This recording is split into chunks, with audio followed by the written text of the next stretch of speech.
आपल्या बैलाच्या वेगाच्या जोरावर बारी तर सगळेच कायम भिडवतात. फक्त 1-2 वर्षच नाही तर तब्बल 5 वर्ष जाईल त्या घाटात 1 नंबरच्या फायनली, घाटाचा राजा असे अनेक विक्रम करून इतिहास लिहिणारा फाकड्या. छकडे क्षेत्रातील फायनल सम्राट पैलवान भरतभाई किसनराव बच्चे पाटील यांचा हिंदकेसरी मास्तर फाकड्या आज खऱ्या अर्थानं इतिहासात विलीन झाला. उतारवय असून सुद्धा मालकाने त्याला पोटच्या पोराप्रमाणे सांभाळलं. सलाम बच्चे पाटील तुमच्या कार्याला आणि अखेरची भावपूर्ण श्रद्धांजली हिंदकेसरी मास्तर फाकड्याला.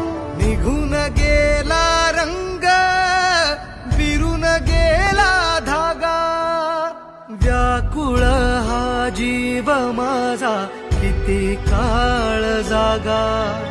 निघून गेला रंग, विरून गेला धागा, व्याकुळ हा जीव माझा किती काळ जागा.